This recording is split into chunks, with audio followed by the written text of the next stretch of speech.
Welcome to Our Voices. For millions across Africa, life stops when daylight fades because there's no electricity to light up homes, ignite stove, keep medicine and hospitals cool, or light up streets. Although many of these people will be plugged to the electrical grid from new initiatives in the future, some rural areas may never be connected. Today, we'll talk about how to get plugged in and powered up with new alternative energy sources. I'm Orion Itangishak. And I am Salem Solomon, filling in for Hadiza Carey. Hello there, I'm Haiti Adams Fitzpatrick. And I'm Ayan Bior. In many parts of Africa, people suffer from unreliable access to power, with many rural communities cut off from national grids. In the past 5 years, industry experts say innovation in off-grid solar power has reached a tipping point, making it accessible to even the most remote villages. As Henry Ridgwell reports, the U.S. government is investing millions of dollars in the technology under its Power Africa initiative. With an estimated 600 million people across Africa having no access to power, new solar technology could provide the solution. So-called off-grid solar systems have plummeted in price. Now consumers can spread the cost by effectively renting the equipment and paying for the electricity as they need it for less than 50 US cents a day. Lumos Global is among the firms rolling out the technology in Nigeria alongside mobile phone operator MTN. The company's head says installation is simple. He puts the system on the roof, he puts the indoor unit in the home, there's a cable to connect in between them. It's a plug on both sides, you don't need to be an electrician or anything like this. And then you need to charge this by credit. So the sun charges the electricity, but you need to provide the credit to power the system up. And you do this using your mobile phone. The company received financing from the US government's Overseas Private Investment Corporation, or OPIC, as part of President Barack Obama's Power Africa initiative. So $50 million of OPIC money as debt towards systems. That will take us to 250,000 systems in Nigeria. As the off-grid sector booms, several African countries have also invested millions of dollars in large on-grid solar plants. Senegal opened one of Africa's largest in October, able to generate 20 megawatts, enough for 160,000 people. Every country needs to diversify its energy sources. In Senegal, solar power has its place. The amount of sunshine here is about 40 degrees right now. It's double compared to what a solar farm of the same capacity in England or in northern France would produce. The International Energy Agency forecasts that almost 1 billion people in sub-Saharan Africa will gain access to on-grid power by 2040. But 500 million people will still be off-grid. Investors believe solar power could fill that gap, while also helping to reduce greenhouse gas emissions. Henry Ridgwell for VOA News, London. You know, watching this makes me realize just how far the continent has come. I was born in a refugee camp, so there was no electricity, but I was fortunate enough to be born during the day. The midwives really struggled with pregnant women who delivered at night. And fast forward just a couple of months ago, I went to Kakuma refugee camp, where they're really pushing access to solar energy. And I saw just how much that access has transformed life there. In hospitals, doctors are able to cool medicines. They're able to see patients at night, and kids are able to read at night even. But the question is, how do we expand access to clean and affordable energy to more people? Yeah, well, I think, Ayan, what I've seen lately, governments, like when you look at the 5 relatively developed countries in Africa, let's say Senegal, Egypt in the north, Kenya in the middle, and Zambia in the south, where some of these governments, what they're trying to do is to shift more and more towards renewable energy. And what's exciting to me, what I've seen, is that they're shifting towards more clean energy like solar and wind. I mean, in the case of Morocco, Egypt, and Kenya, they have Africa's largest farms, wind farm and solar. And so in the case of Egypt, actually, they're deciding that in the next 7 years, 40% of their energy will be coming from renewable energy, and that's going to be very, very impressive yeah. for a country that relies, as you know, 90% on oil. Right. And so, but unfortunately, in a country like DRC, where the country has the largest, actually the world's largest hydropower plant, if it gets, revamped and used, because it's pretty old, it's about 40 years old, the country only have about 9% or between 9 and 12% of electricity, And it's really low. But how will a fragile government like the DRC, for instance, with its rich resources, how will they, mitigate this issue of revamping the energy source? And that's really the issue. They're trying to do piece by piece because it's an Inga plant, has a 6 section to it, so they're trying to do it slowly by slowly. But experts say it would take billions of dollars to actually revamp the whole thing.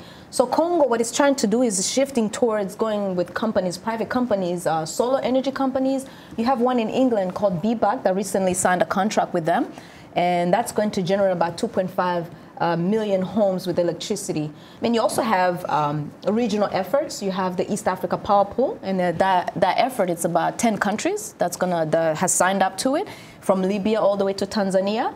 And if that goes, as planned, we're going to definitely need a Pan-African mindset as well as very geopolitical stability to get that happening. Thinking differently. Exactly. And also speaking of geopolitics in these power, something that revolves around power, what comes to mind is the Grand Ethiopian Renaissance Dam. Yes. And so, speaking of hydro power, some experts are saying it's like the next big war is going to be revolving around water wars. And when you think about the Grand Renaissance Dam, it's like the country that Nile emanates from is Ethiopia, but there are some countries that are threatened by the blockage of water maybe coming to them, like Egypt, for instance. Yeah, but this is a very you monopolize ambitious energy, you monopolize power. That's right. And the thing is, like this is an ambitious project. Even when it started, it was considered by the ruling elite as the jewel of the country, and it's supposed to cost like $5 billion.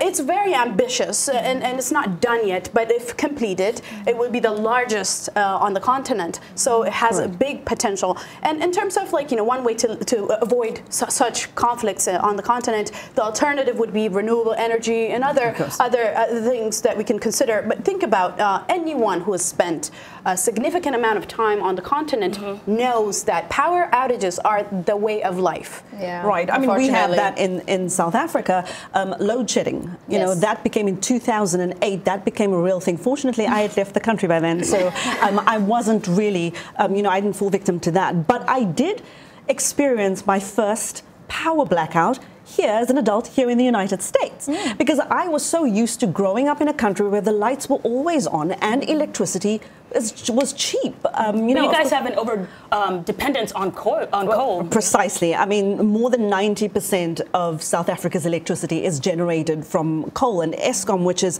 the state-owned power utility, is Africa's largest electricity producing company. But this also makes South Africa the largest polluter on the continent. I mean, we belch out more greenhouse gases than anyone else. But here's the conundrum for South Africa right now. It's running low on coal, and Eskom says the country has about 55 billion tons of coal left. That's about 200 years worth of coal. Wow. I mean, 2 lifetimes. It's really not that long. It does sound like it's enough, doesn't it? But the country is actually running low, they say, on easy to reach coal. And in order to get to the hard to reach coal, they're going to have to invest in far more complex extraction ventures. And why would they have to do that for energy that's not clean? That is exactly the question that people are asking. That's the conversation happening in the country right now. Why are we throwing our money down a pit of dirty energy? We've had nuclear power since the 80s. I think it was 1984 with the Koeberg nuclear plant in Cape Town. And the country in the last few years has been hell-bent on expanding its nuclear power capacity. But not without controversy. Not without controversy, not without corruption.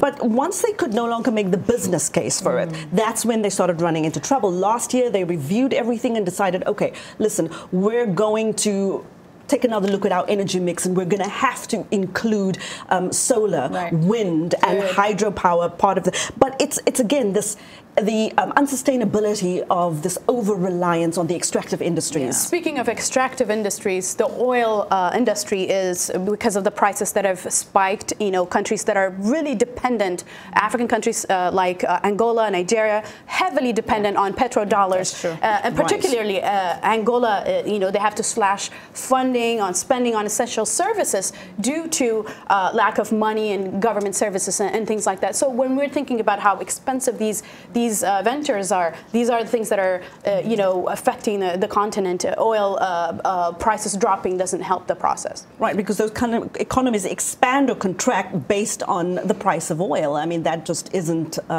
sustainable either. Yeah, but we also have an issue in South Sudan with an overdependence on oil. But our other issue is that we don't have the technology to pump the oil from the ground. So we have the oil, but Sudan has the technology. So they get millions of dollars every year from our oil. So what would you do with crude oil if you don't have infrastructure to refine it?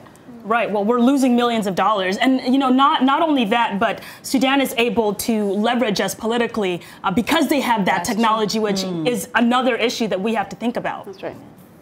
Well, there's a lot more to this conversation, and you can join in on social media. Catch us on Facebook, Twitter, and Instagram. Our handle is @VOA Our Voices. We've got videos and updates. Be sure to share our pages with your friends. And also, just a little bit of a reminder to use the hashtag VOA Our Voices. We're on WhatsApp too, and so send us your messages and videos. Our number is US country code +1 304 506 3638. So reach out to us and add your voice to this discussion.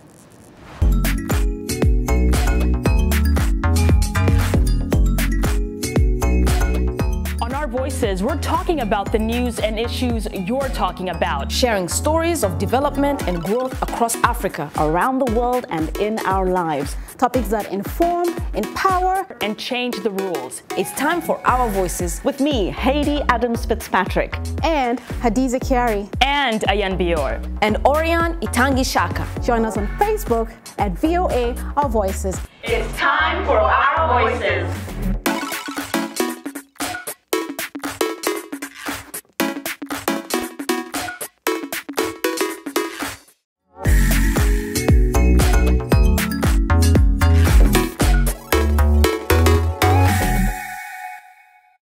You're with Our Voices. Welcome back.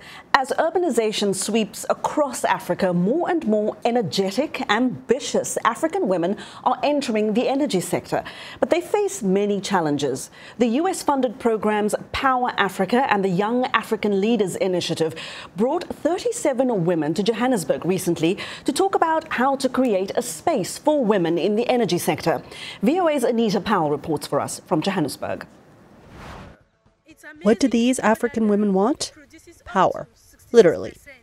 A U.S.-sponsored course in Johannesburg aims to help them get the skills needed to succeed in their country's male-dominated energy industries.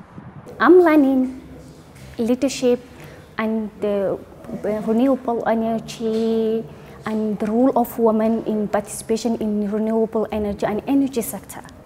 23-year-old Iman Ahmed Farah works in the toughest of settings. Mogadishu, Somalia's unstable, violent capital, long under siege by the terrorist Al-Shabaab group, which pushes harsh misogyny.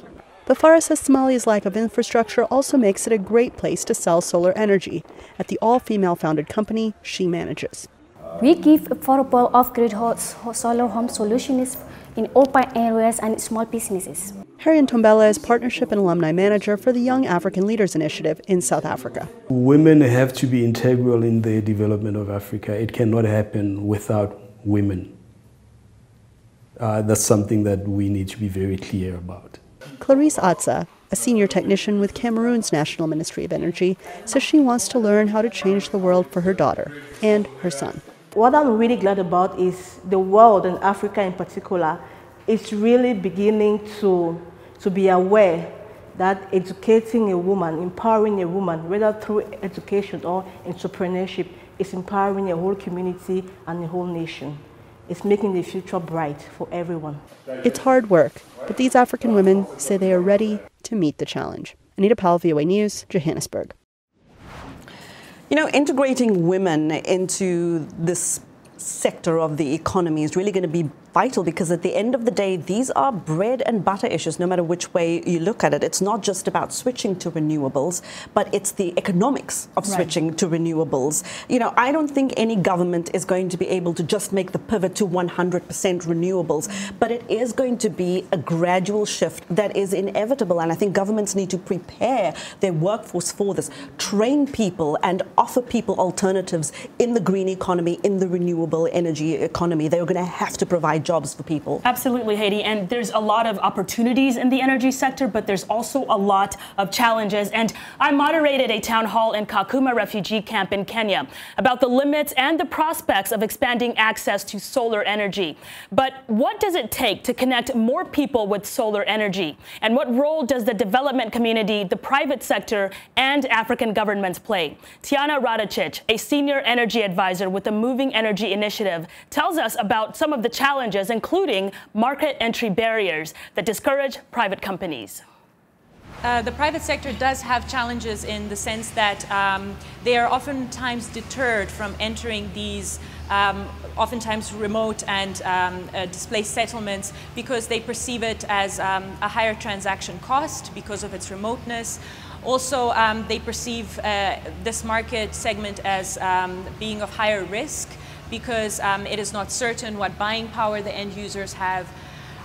So there needs to be a mechanism in place which can alleviate some of these market entry barriers for the private sector in the form of, for example, incentives or subsidies. And this is where the development partners and humanitarian agencies are also able to step in ensuring that these incentives can be provided. Yeah, definitely some challenges she mentions there. But what I'm saying is that because many places in Africa do not have any energy or electricity for that fact, that also means that Africa has the largest market for energy companies as well as foreign governments. My concern, though, is for the everyday citizen whom the World Bank says makes $2 per day if they're going to be able to afford these new initiatives, these renewable energy systems, because they're not cheap. You know, renewable solar and wind energy, they're not cheap at all. I'm just glad that there are people that are trying to do something about it, you know, as, you know, helping the continent in any way they can, you know, with their money and also with their influence that they have in the world, like Akon does. You know, he's a producer, songwriter, musician, but he also has a big heart for Africa. That's where he's from. And this is what he had to say. Honestly, the biggest achievement was the first pilot ever that we did in Senegal, you know, and it was one of those moments where, because I remember going back home to my village and, you know, dealing with the same issues, candlelights, kerosene lamps. And for the first time, I was able to go in my old neighborhood and see street lamps there that we put up. You know what I mean? So that was one of my, that actually motivated me to say, okay, I get it. Now we got to get all of Africa like this. And whoever else needed, we want to be there and be a part of that development.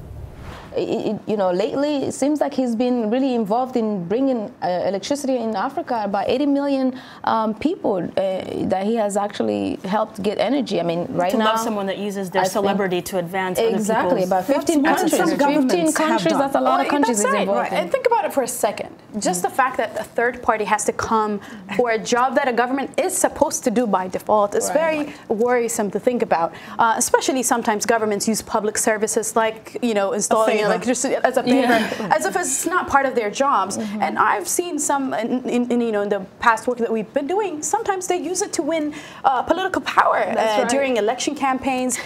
When energy is rationed and in short supply, there will be some accusations of who's being a political ally to the government or the ruling elite. And so it really it's very interesting to see, like, sometimes governments using it as favors.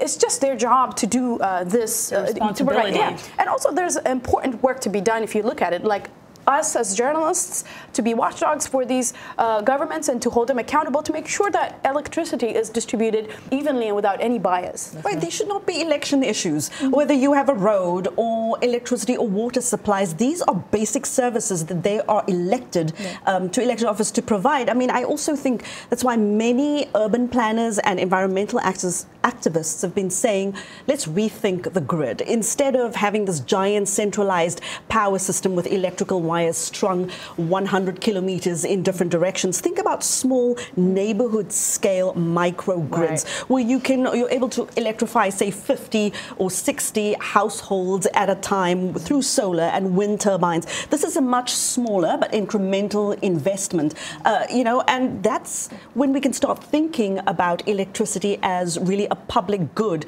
in the hands of the people.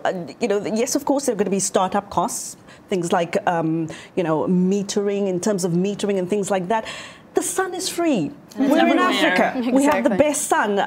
So I think it's also about planning properly and keeping up with the demand for power, a burgeoning middle class, and demand from those who are either connecting illegally or those who are coming into the middle class or moving into cities where manufacturing needs electricity. Yeah, well, Kenya completely re-envisioned their energy sector. They introduced the Energy Regulatory Commission in 2006, and they went from 25% to over 70% access to electricity in just 6 years, so they did it relatively fast. Yeah. But the way that they did that was they made the commission independent, separate from the government. Yeah, and speaking of Kenyan government, it's always in the spotlight for corruption. And so despite lofty claims that they're rooting out corruption, is this commission maybe a way to hold them accountable? Well, the independence of the commission really cuts down on any conflicts of interest between the Ministry of Energy and this commission. And I think that is really the key to their success. Sounds promising. Well, we talk about success because we also talk about failure so much. But when you talk about success, I think one should point out when we are doing well, being the Afro-optimist that you all know I am. Take a look at the Noor Ouarzazate power complex in Morocco. It is the world's largest desert solar plant. It's so big it can be seen from space. Now, this $9 billion solar power plant is expected to generate about 580 megawatts of electricity. That's enough to power over 2 million homes between now and next year. Now, Morocco has decided, look, we don't have gas, we don't have petrol, but what we do have is sunlight, about 3,000 hours of sunlight every year. And so this beauty, of course, as we said, is has a multi-billion dollar price tag. But authorities say they're confident that they are going to recover that investment over time. This is a hard act to follow, but it has to be said, sometimes Africa can look like this. Speaking of what is possible, after the break, we'll introduce you to powerful women who are lighting up the continent, literally.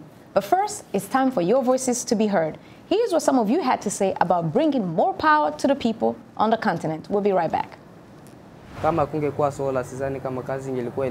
like my work, but it would not be possible without electricity. And here in Kakuma, there would be no electricity without solar power.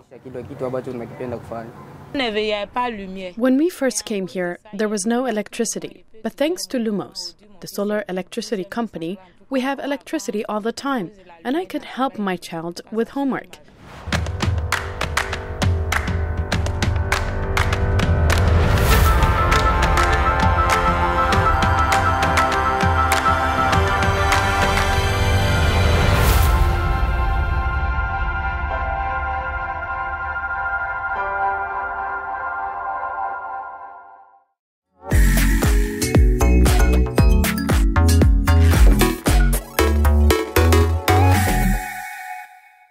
Welcome back. This is Our Voices. It's time for our Women to Watch segment as we highlight African women on the continent and in the diaspora who are doing extraordinary things.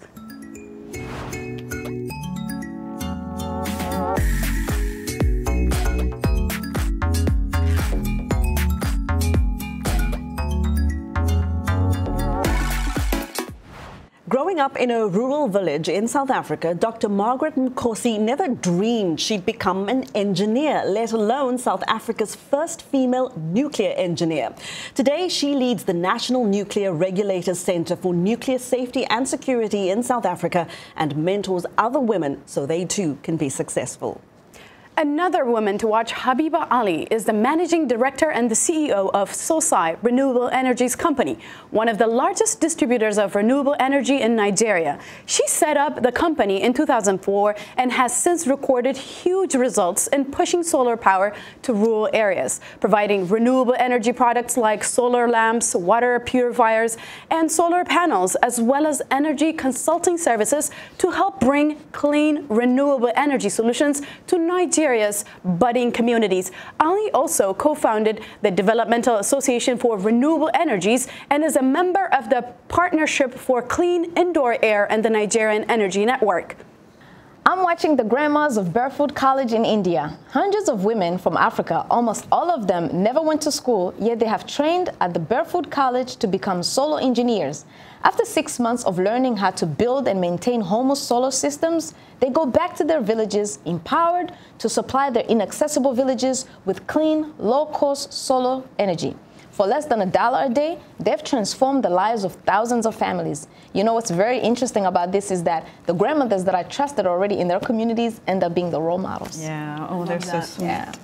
Well, if you're a woman in Tanzania who wants access to clean, affordable energy and make a career expanding it, you might want to get to know this next woman to watch. Bahati Temu works for a Solar Sister in Tanzania, where she trains women to start clean energy businesses. Solar Sister is a women-led, women-driven organization modeled after Avon that offers products like safe cook stoves that use 60% less fuel than traditional open-fire cooking, reducing toxic emissions. Temu uses women's social capital to help people adopt clean technologies, and she's reached over 95,000 people in rural Tanzania with clean energy products. And ladies, I hear that she's also a great cook, so I definitely want to get to know her. So instead of Avon calling it Solar Sister. Yeah. Exactly. Yeah. That's right, much needed service. So who do you think deserves a shout out? Use the hashtag VOA Our Voices and tell us who you think is a woman to watch who is powering up Africa. Be sure to watch Our Voices on the VOA website, where you can find the world's top news stories.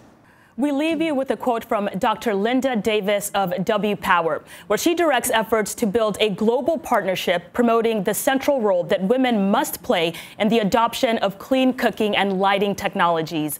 Dr. Davis used her voice to say, "There is little doubt that energy poverty is one of the most important challenges facing women in the 21st century. Yet women are the primary users and often producers of energy.